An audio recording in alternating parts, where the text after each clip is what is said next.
Hello, I am I'm working on about 24 hours until I fly out of LAX and head to the Middle East, specifically Israel and the West Bank, Palestine.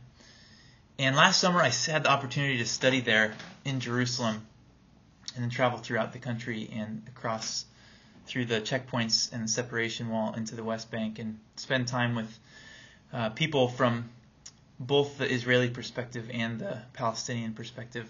Two stories that highlighted my time there. One was an interaction that my wife and I were able to have with a husband and wife who are actually close friends with some of our friends here in the States.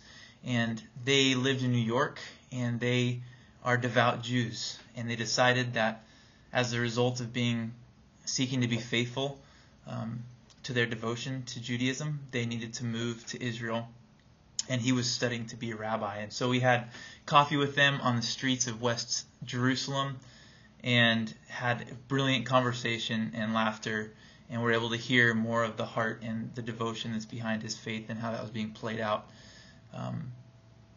in his role seeking to be a rabbi, and also him seeing his movement and his wife's movement to Israel as key to the eschatological ends that Judaism proposes. And the other story is from a Palestinian Arab who I met actually at the hotel we were staying at, and he was one of the servers there in the restaurant. And we had shared some conversation over putting in orders and grabbing our food, and he was faithfully there every meal. But it led to some further dialogue that was quite transformative to me, to be able to hear a bit of the perspective of someone on the other side of the separation wall in Palestine. And he described, as we stood on the roof of the hotel one night, that he's an Arab Palestinian and he loves Jesus. So why is it that so many people treat him like he's a terrorist? Why is it that Christians can sit and pray over their breakfast but completely turn a blind eye to the oppression that is 5 minutes away from them on the other side of the separation wall? And I immediately saw that there was two stories that were unfolding and that needed to be revealed, that needed to be told. Later found out that this Christian Palestinian actually started a nonprofit in the West Bank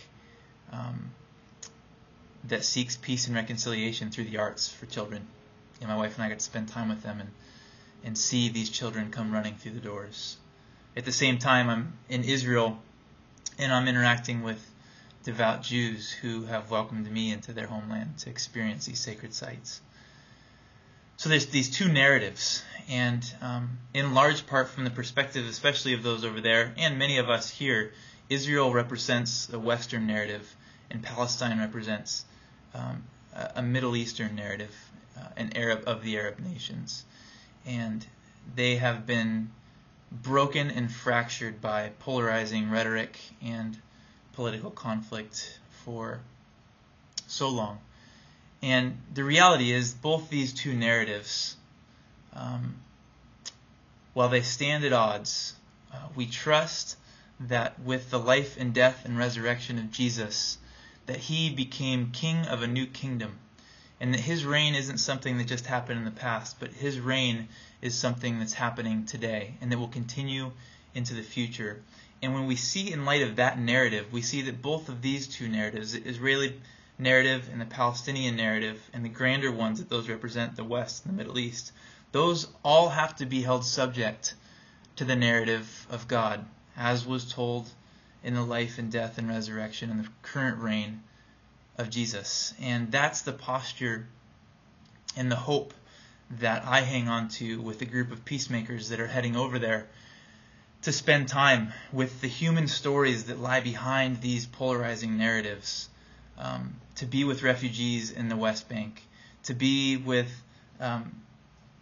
Jewish folks who have moved to Israel out of devotion to their faith. And then also to meet with dignitaries from the PLO in the headquarters in Ramallah to dignitaries back in Israel. So we'll be going to the center of the conflict in the most volatile areas, trusting that the reign of Jesus is at hand and that he's calling his followers to be participants in that restoration.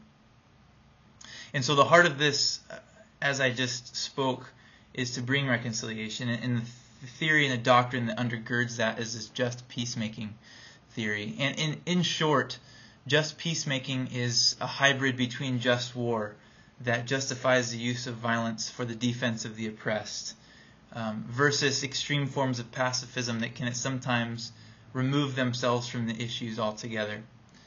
Just peacemaking takes seriously the teaching of Jesus in the Sermon on the Mount, not as some far-out ideal, but as a practical, relevant ethic that can be lived out today.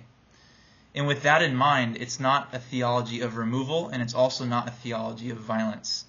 It's a theology and a doctrine of initiative. So we actually step into the conflict with alternatives, with initiatives that can bring dialogue and that can bring reconciliation and that can bring common ground and begin to foster the revealing of these human stories that I explained earlier, and to see that they may have more in common than they realize, and that with the reign of Jesus there is a hope that can be realized, and it can be realized sooner than it can be later.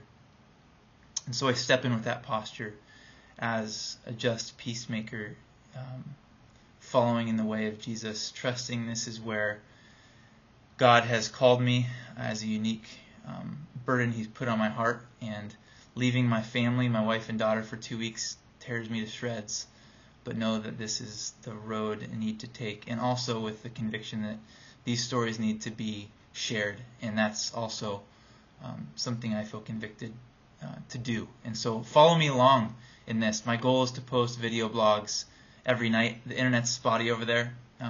I will upload them every night. We'll see if I get them on the internet right away, or if they have to wait a bit. But follow along in that. Follow along in prayer as we advocate in these ways, and that roads of communication might be built. I'll check back in when I am on the ground in Israel after about 48 hours of brutal travel. I'm hoping to get something posted when I get over there. So thanks, and jump in the comments so we can begin some dialogue on this.